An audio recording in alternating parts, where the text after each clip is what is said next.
दोस्तों, मेरा नाम आशीष है और मैं मध्य प्रदेश का रहने वाला हूँ। मेरी ज़िंदगी से जुड़ा हुआ एक रोचक किस्सा जो आज भी मेरी रूह को कँपा देने में पूरी तरह से सक्षम है, जिसे याद करने के बाद मैं सहम जाता हूँ। दोस्तों, रेलवे स्टेशन एक ऐसा स्थान है जहाँ से काफ़ी लोग प्रतिदिन सफ़र तय करते हैं। कुछ लोगों के साथ उनकी बदकिस्मती के ऊपर कुछ अजीब चीज़ें घट जाती हैं। शायद मैं भी इन बदकिस्मत इंसानों में से एक था जो ना चाहते हुए भी उस स्टेशन तक पहुंचा और भूतों से सामना करके ही लौटा।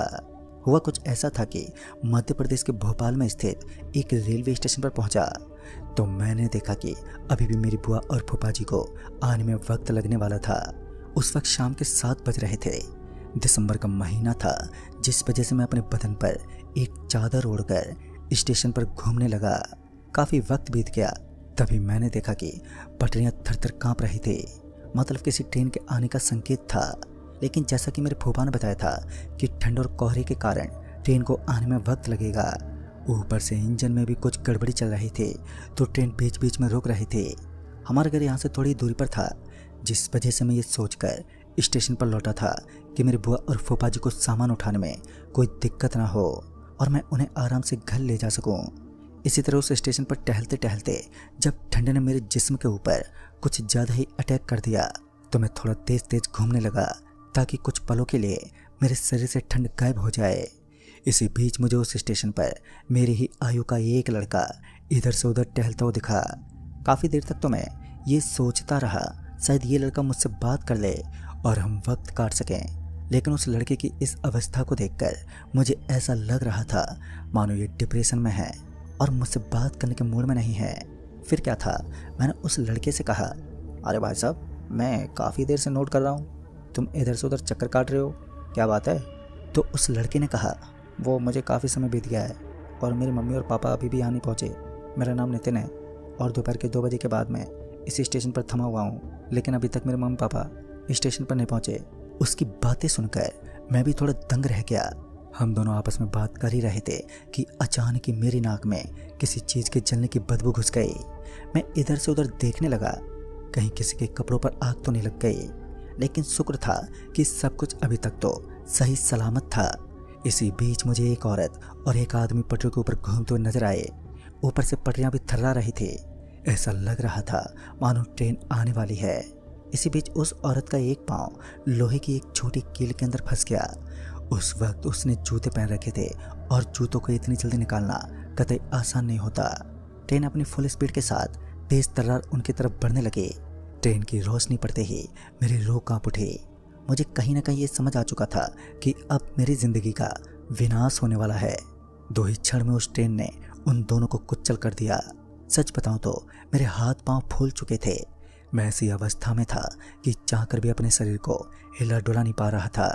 जब एक इंसान अपनी आंखों से किसी मृत बॉडी को देखता है तो उसके अंदर क्या बीतती है ये बताने की आवश्यकता नहीं है।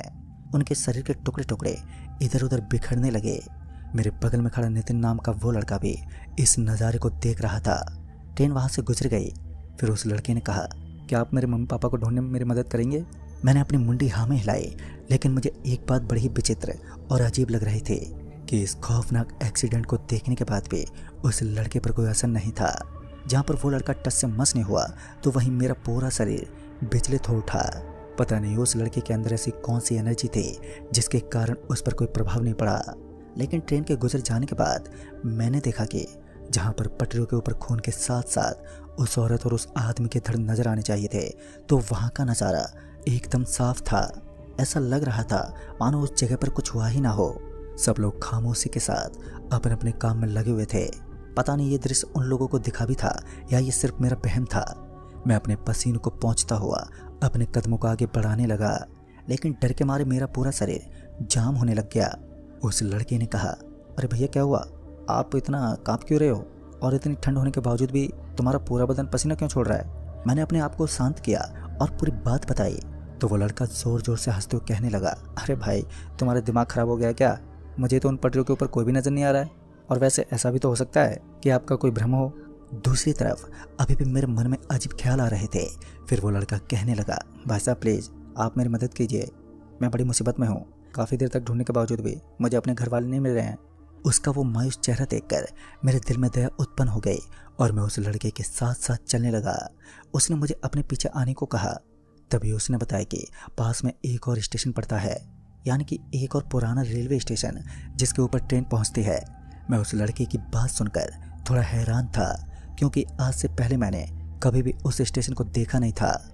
वैसे तो मैं भोपाल में बेहद कम निवास करता था और इन दिनों मेरे पापा की गवर्नमेंट जॉब में तब्दील होने की वजह से हमें इस स्थान पर रहना पड़ रहा था, जिस कारण मैं इन स्टेशनों से अनजान था।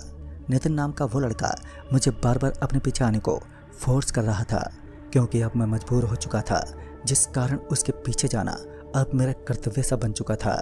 तकरीबन 5 मिनट चलने के बाद हम लोग ऐसे स्थान पर पहुंचे जहां पशुओं को दी जाने वाली स्मार्ट नाम की चूरी की एक विशाल सी फैक्ट्री थी। उसके अंदर गर्दा उड़ रहा था। उस फैक्ट्री के करीब से गुजरते ही मुझे एक अलग सी बदबू का सामना करना पड़ा। ये बदबू एक बार फिर मुझे ऐसा एहसास करवा रही थी मानो आसपास कोई चीज चल रही हो। इस दुर्गंध से मैं परेशान हो चुका था और अगल बगल में देखने के बावजूद भी मुझे कुछ भी नहीं दिखा। एक बार फिर मैं उस लड़के के पीछे पीछे चलता रहा। करीब 7 मिनट चलने के बाद मैंने देखा कि मुझे एक स्टेशन दिख रहा था। उस स्टेशन के ऊपर लोगों की चहलकदमी चालू थी। जिस स्टेशन से मैं निकलकर यहाँ पर आया था, उस स्टेशन के बजाय इस स्टेशन पर लोग काफ़ी नज़र आ रहे थे। उन लोगों के अंदर कॉमन बात तो ये थी कि सभी लोग बस अपने स्थान पर बैठे थे। ये बात मुझे बड़ी अजीब लग रही थी। इतने में मुझे एक आवाज़ आई, बेटा इधर किधर जा रहे हो? शायद तुम इस जगह से अनजान हो, क्योंकि इस जगह पर आने की हिमाकत हर कोई नहीं कर पाता। तभी मैं झट से पीछे मुड़ा तो मैंने देखा कि 80 वर्षीय एक बुजुर्ग आदमी लाल कंबल ओढ़े मेरी आंखों में आंखें डालकर मुझसे बातें करने लगा। मैंने उस बुढ़े आदमी से कहा, अरे दादाजी ऐसा नहीं है, दरअसल इस बेचारे लड़के की फैमिली नहीं मिल रही है। हमने उस स्टेशन पर भी देखा, लेकिन दूर दूर तक उनका कोई पता नहीं था। साथ ही अब समय काफ़ी बीत चुका है, लेकिन इसके मम्मी पापा का कोई ठिकाना नहीं है। मेरी बातें सुनकर वो बुढ़ा आदमी बोला, बेटा तुम्हारे पास तो कोई नहीं है। जब मैं पीछे मुड़ा तो मेरे पांव तले ज़मीन खिसक गई। मेरे साथ साथ आने वाले नितिन अब वहाँ से गायब हो चुका था।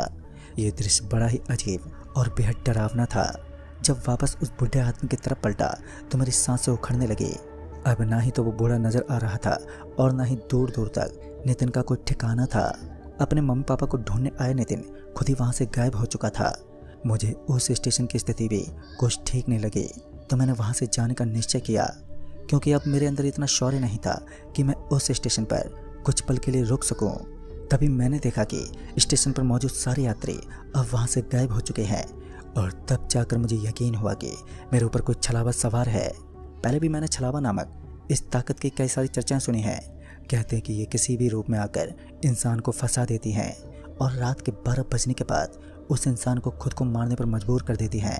इसी वक्त जब मेरे दिमाग में अजीब अजीब ख्याल चलने लगे तो मैंने अपने पिछवाड़े को पीछे की तरफ घुमाया और वहाँ से भागने लगा। लेकिन तभी मेरी नज़र सफ़ेद कपड़े पहने एक आदमी पर गई। एक बुजुर्ग आदमी था जिसने अपने सर पर सफ़ेद साफ़ी बांध रखी थी। वो चिलम सुलगाता हुआ मुझे आवाज़ देने लगा, अरे बेटा ज़रा इधर तो आना। मजबूरन मुझे अपने कदमों को उस बूढ़े आदमी की तरफ मोड़ना पड़ा। अब तक जितने भी लोग मुझे इस स्टेशन पर मिले थे उन सभी की आयु 50 से ऊपर की लग रही थी। दूसरी तरफ मेरी तलाशी आंखें अभी भी नितिन की तलाश कर रही थी। क्या पता वो कहीं मिल जाए और यह मेरा डर खत्म हो जाए। लेकिन अब ये कहाँ मंजूर होने वाला था। लगातार ढूंढने के बावजूद भी नितिन कहीं नहीं मिला और मैं उस बूढ़े आदमी के पास पहुंचा तो उसने मुझे अपने बगल में बैठने को कहा। उस वक्त ठंड जोरों से लग रही थी, जिस कारण मैं सिकुड़ता हुआ उसके पास बैठ गया। अब जाकर मुझे एहसास हुआ कि जो जलने की बदबू मुझे इतनी देर से एहसास हो रही थी वो इसी आदमी के अंदर से निकल रही थी। उस आदमी ने कहा, अगर तुम इस जगह पर कुछ देर और रुक गए तो तुम्हें अपनी ज़िंदगी खोनी पड़ेगी। मैं उस आदमी की बातें सुनकर थोड़ा सुन्न पड़ गया। फिर उसने अपने बदन से एक कंबल हटाई और जब मैंने उसका बदन देखा तो मानो मैंने नरक के दर्शन कर लिए थे। मैंने देखा कि उस आदमी के बदन के ऊपर आग से जलने के बड़े बड़े निशान बने हुए थे और साथ ही उसकी पूरी त्वचा जल चुकी थी। मैं कांपते हुए हाथों के साथ पीछे हटने लगा। तभी उस बूढ़े आदमी ने कहा, डरने की कोई बात नहीं है, बस मैं तुम्हें बताना चाहता हूँ, अगर तुम इस जगह पर रुके तो तुम्हारी भी यही दशा होगी, इसलिए जितना जल्दी हो सके यहाँ से निकल जाओ, अन्यथा इसका भयंकर अंजाम भुगतना होगा। उस आदमी की एक एक बात मेरे दिल में डर का पहाड़ बना रही थी। उस आदमी ने बताया कि इस जगह से निकलना इतना आसान नहीं है जितना तुम सोच रहे हो। ये जगह मायावी शक्तियों से बनी हुई है और यहाँ से निकलना बेहद मुश्किल है। तभी मैं उस बेंच से उठा और उस तरफ भागने लगा जिस तरफ से मैंने इस स्टेशन में प्रवेश किया था। इसी बीच मुझे नितिन की आवाज़ सुनाई दी। उसकी आवाज़ सुनकर मेरे दिल की धड़कनें तेज हो गईं और उसके बाद जब मैं पीछे मुड़ा तो मैंने देखा कि नितिन नाम का वो लड़का मुझे अजीब नज़रों से घूरता हुआ हंसने लगा और उसने अपने असली रूप को धारण कर लिया। आज मुझे सहज तरीके से समझ आ रहा था कि मैंने हर किसी पर यकीन करके एक बड़ी गलती कर दी है। आज एहसास हुआ कि ज़िंदगी में कभी भी हर किसी पर विश्वास नहीं ढाना चाहिए। अचानक ही उसका पाँव हवा में उड़ने लगे और स्टेशन के ऊपर उसी के जैसे दिखने वाले कई सारे शैतान मुझे हवा में उड़ते हुए नजर आ रहे थे। लेकिन जब मैं उस तरफ भागने लगा जिस तरफ से मैंने इस स्टेशन में प्रवेश किया था तो मैंने देखा कि उस तरफ एक विशाल सा दल जो शायद भूतों के जैसा लग रहा था वो मेरी तरफ बढ़ रहा था। बड़ी ही आश्चर्यजनक जगह थी वो।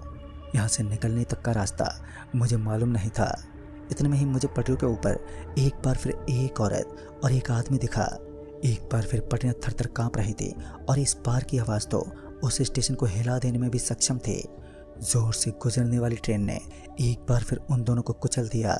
दोबारा इस दृश्य को देखकर मैं तो पूरा हिल गया।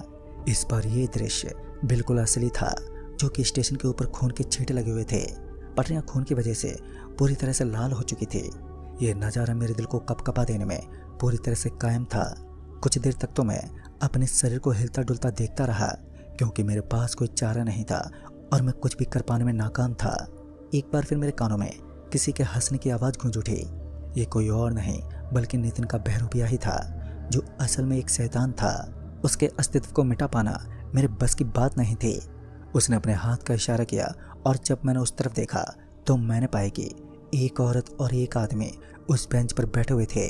उस औरत के मुंह पर उसका पल्लू गिरा हुआ था, लेकिन उन दोनों के पीछे एक बड़ा सा जानवर दिखाई दिया जिसकी चोंच बहुत लंबी थी। देखने में ऐसा लग रहा था मानो वो कोई पक्षी शैतान है। उस अजीब जीव को देखकर मेरे अंदर कपकपी का संचार होने लगा। पता नहीं क्यों, लेकिन मुझे अब तक का सबसे डरावना नज़ारा उसी पक्षी को देखकर लगा।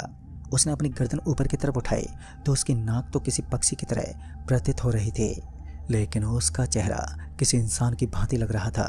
उसने अपना मुंह खोला तो उसके अंदर से दो लंबे लंबे दांत बाहर निकले। मेरी आंखों के समक्ष उसने उन दोनों को मौत के घाट उतार दिया। उन दोनों की गर्दन से खून बहता हुआ मुझे साफ नजर आ रहा था, लेकिन उस जोरदार ठंड में मैं अपने पांव तक को हिला नहीं पाया। उसने अपनी भयानक चोंच से उन दोनों की गर्दन को फाड़ दिया और उन दोनों को वहीं मार दिया। मैं जानता था कि अब अगला नंबर मेरा ही है और यहाँ से निकलना ही मेरे लिए फायदेमंद साबित होगा, लेकिन मेरा हर प्रयास विफल रहा। लेकिन बाद में उम्मीद का एक पहाड़ अचानक ही मेरे दिल में पैदा हुआ। मुझे ऐसा लगा कि यहाँ से निकलने वाली ट्रेन में बैठकर मैं जिंदा बच सकता हूँ। इतने में मेरे फ़ोन की घंटी बजने लगी और फ़ोन पर सिग्नल नहीं था। बावजूद इसके भी अपने फ़ोन को बजता देख मैं हैरान था, लेकिन फ़ोन उठाने पर मुझे पता चला कि ये कोई अननोन नंबर है। और उसके बाद फ़ोन उठाते ही सामने से आई आवाज़। अपनी मौत को अपने समक्ष देखकर मैं विचलित हो गया। अभी तो ये सिर्फ शुरुआत थी। इसी बीच मेरी किस्मत ने मेरा साथ दिया और मुझे कांपती हुई उन पटरियों से यह महसूस हो गया कि स्टेशन पर ट्रेन पहुंचने वाली है। इससे पहले कि मैं ट्रेन में चढ़ पाता मुझे उस बूढ़े आदमी की आवाज़ सुनाई दी और इस आवाज़ में मुझे ऐसा लग रहा था मानो वो ऐसा कहना चाहता है कि इस ट्रेन में मत चढ़ना। यह ट्रेन तुम्हें किसी दूसरी दुनिया तक लेकर जाएगी जहाँ सिर्फ तुम्हारी मौत मिलेगी। आवाज़ को सुनकर मैंने तय किया कि मैं ट्रेन में नहीं बैठूंगा और इन माया भ्रम से बचने के लिए मुझे कोई और तरीका ही निकालना पड़ेगा। फिर मुझे उस फैक्ट्री की याद आई जो उस स्टेशन के बगल में बनी हुई थी।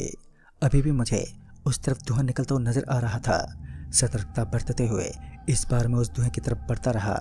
मैंने दौड़ नहीं लगाई बल्कि सामान्य रफ्तार से उसकी तरफ चलता रहा और इस बार तो गजब ही हो गया। मैं सही सलामत फैक्ट्री के आखिर तक पहुंच गया, जहां से फैक्ट्री का एक छोटा सा डोर मुझे नजर आ रहा था। इसी तरह मैं उस डोर में दाखिल हुआ और फैक्ट्री के अंदर पहुंचा। वहां पर मौजूद सभी लोग मुझे देखकर अचंभित रह गए और फिर मैंने उन्हें सारी बात बताई तो उन्होंने बताया कि वो लड़का काफ़ी सालों से अपने मम्मी और पापा से बिछड़ चुका था और यही एक बड़ी वजह रही कि वो अपने मम्मी और पापा को ढूंढने में नाकाम रहा। फिर वो उस स्टेशन तक पहुंच गया जहां पर मायावी ताकतों ने उसे घेर कर समाप्त कर दिया। उस स्टेशन का कड़वा सच तो कोई नहीं जानता, लेकिन वो बच्चा आज भी दूसरे स्टेशन से लोगों को अपने साथ ले जाता है और उन मायावी शक्तियों को सौंप देता है ताकि उसकी मौत का तांडव देख सके। दोस्तों, आज इस कहानी को बीते काफ़ी साल हो चुके हैं, लेकिन बावजूद इसके भी मेरे दिल में एक कहर मच जाता है जब मैं इस घटना को याद करता हूँ। तो दोस्तों, इस कहानी में बस इतना है। तब तक के लिए बाय एंड टेक केयर। दोस्तों, भारत के मशहूर राज्य आंध्र प्रदेश में मेरे साथ एक ऐसा हादसा हुआ था जो लोगों को एक नई सीख प्रदान करता है। तो आइए जानते हैं मेरे साथ घटे इस खौफनाक कहानी को। दोस्तों, अमूमन अंधेरी रातों में डर अपनी चरम सीमा पर होता है। कुछ ऐसा ही था। डर के मारे मेरे हाथ पांव फूल चुके थे।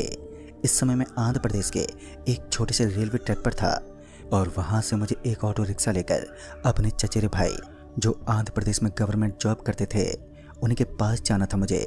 लेकिन दिक्कत तो ये थी कि मैं उनका एड्रेस नहीं जानता था। अब रात के 8 बजने को आए थे और अभी तक उस स्टेशन के बाहर मुझे कोई नहीं मिला जो लिफ्ट के बहाने मुझे आगे तक छोड़ सके। काफ़ी गाड़ी के सामने हाथ भी दिखाया, लेकिन कोई फ़ायदा नहीं हुआ। उसके बाद थक हार कर मैंने पैदल पैदल चलने का निश्चय किया। लेकिन दिक्कत ये भी थी कि यहाँ से करीब 11 किलोमीटर आगे तक मुझे पैदल ही चलना होगा, जो मेरे और मेरी बॉडी के लिए मुमकिन नहीं था। अपने होस्ट पुष्ट शरीर की वजह से मैं अपने पाँव को भी मुश्किल से रख पाता था। ऊपर से अब इस भारी भरकम शरीर को 11 किलोमीटर तक लेकर जाना मेरे लिए बड़ा ही मुश्किल कार्य था।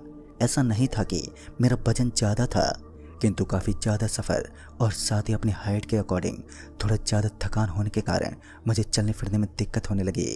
काफ़ी देर तक मैं इसी सोच में था कि क्या पता कोई साधन मिल जाए, लेकिन मैं नाकाम रहा। कोई भी गाड़ी वाला गाड़ी रोकने को तैयार नहीं था। इसी बीच मुझे एक मीठी आवाज़ सुनाई दी, अजी सुनिए। और इत्तेफाक से जब मैं पीछे पलटा तो मैंने देखा कि एक खूबसूरत सी दिखने वाली लड़की मुझसे कुछ कहने का प्रयास कर रही थी। मैंने भी बड़े प्यार से उससे कहा, जी क्या हुआ? वो लड़की भी मुस्कुराते हुए बोली, वो मुझे हावड़ा नामक उस सोसाइटी तक जाना है, क्या आप उस तरफ ही जाने वाले हैं? तो मैंने अपनी मुंडी को हाँ में हिलाया, क्योंकि मेरे चचेरे भाई भी वहीं रहते थे। पहले तो मैं आपको बता दूं कि मेरे चाचा जी के भाई लगने वाले वो अनिल अंकल, उनका धर्म भाई था, तो मैं उनके चचेरे भाई के नाम से ही जानता था। फिर मैंने उस लड़की को कहा, आपको चिंता करने की कोई ज़रूरत नहीं है, हम आपस में बातें करते करते रास्ता काट लेंगे। और इतना बोलकर मैंने किसी की गाड़ियाँ या बाइक का इंतज़ार ख़त्म कर दिया और उस लड़की के साथ साथ आगे की तरफ बढ़ने लगा। उस वक्त मैं उन रास्तों से अनजान था, तो उस लड़की ने बताया कि वो रात दिन इसी रास्ते को सफ़र तय करती है। वो सब रास्तों को अच्छे से जानती है। पता नहीं क्यों, लेकिन मुझे उस लड़की की एक एक बात में कुछ गहराइयाँ छुपी हुई दिखाई पड़ रही थी। कुछ ऐसा राज जो मैं खुद भी जान पाने में असक्षम था। जंगलों के बीचों बीच से गुजरने वाला ये रास्ता वास्तव में बड़ा ही अजीब था। रास्ते के दोनों तरफ साग के लंबे लंबे पेड़ नजर आ रहे थे, जिनकी टहनियाँ सड़क पर झुकी हुई थी।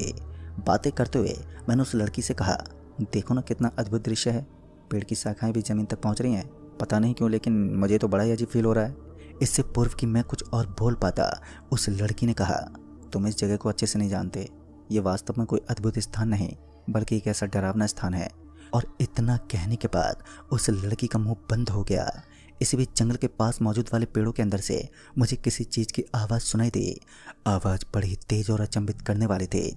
मैं तो एक पल के लिए बिदक सा गया, लेकिन उस लड़की के शरीर पर इस चीज़ का कोई फर्क नहीं था।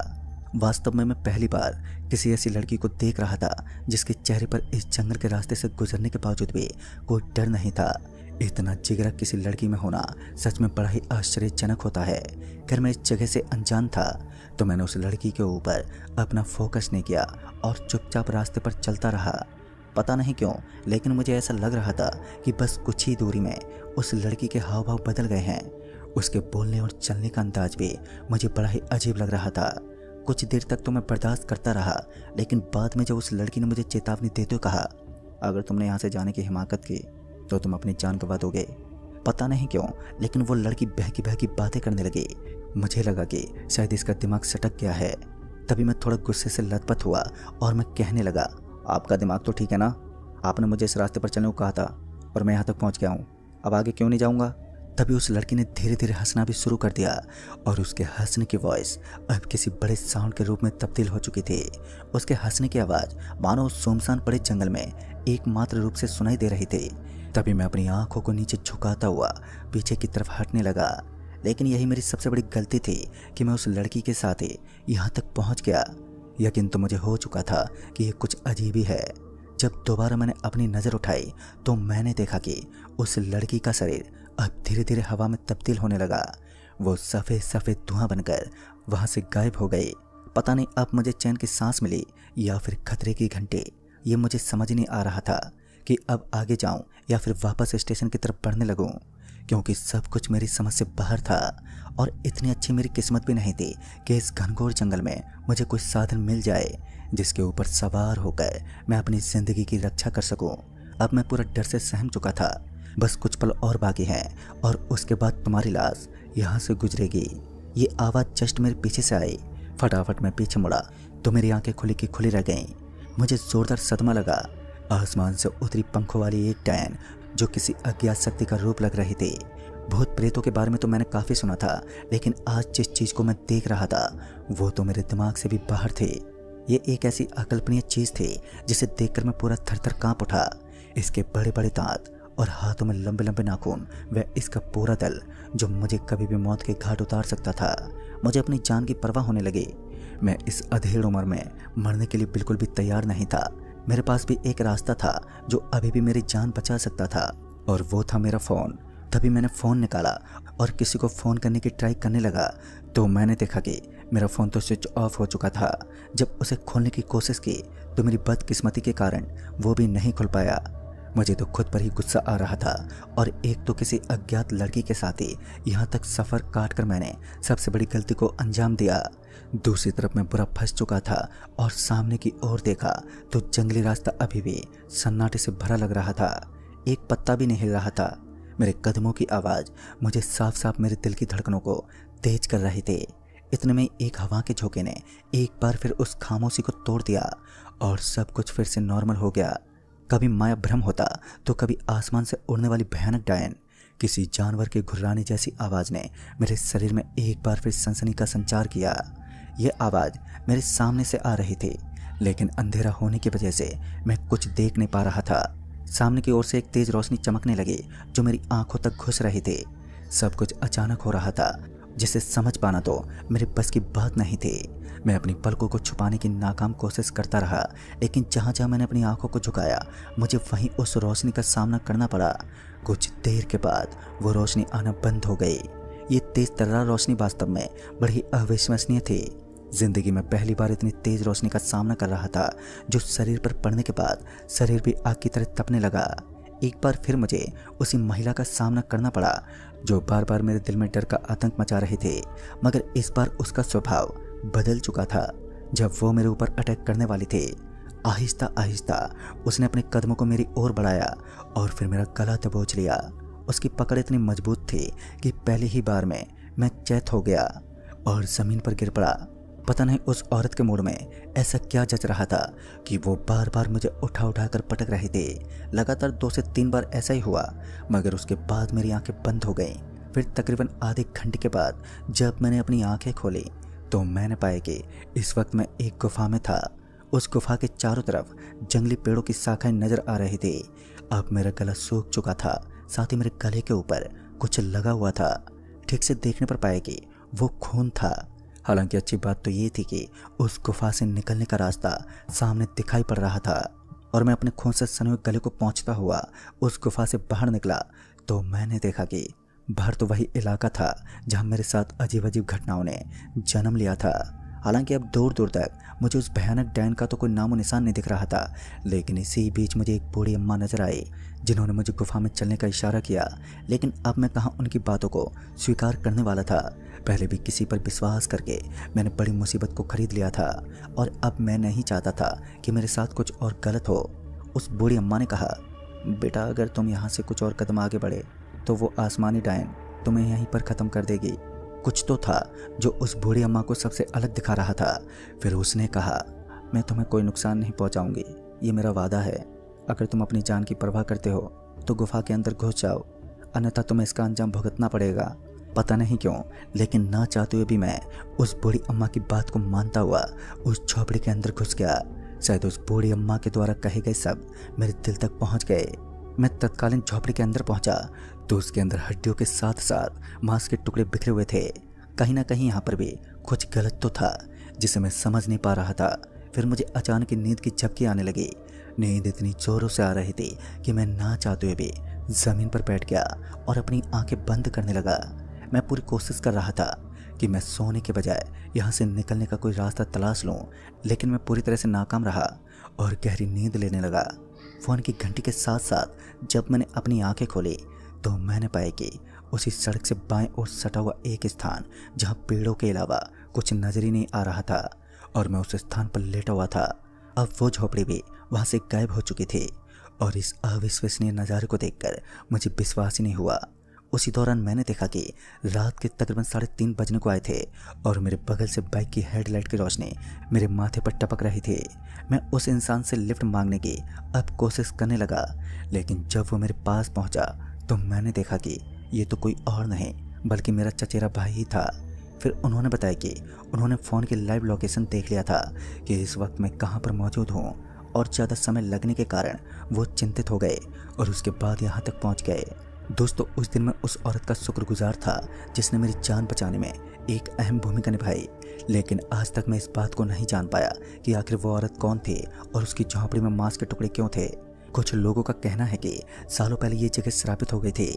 उसके बाद यहाँ पर एक बूढ़ी अम्मा निवास करती थी और एक दिन अचानक ही उसकी भी मौत हो गई। कहते हैं उस दिन के बाद वो बूढ़ी अम्मा मुसीबत में फंसे लोगों की मदद करती है। दोस्तों, उस दिन के बाद सच बताऊं तो मैं रात्रि के दौरान अपने किसी भी रिश्तेदार के घर जाने की हिमाकत नहीं कर पाता। तो दोस्तों, इस कहानी में बस इतना ही। तब तक के लिए बाय एंड टेक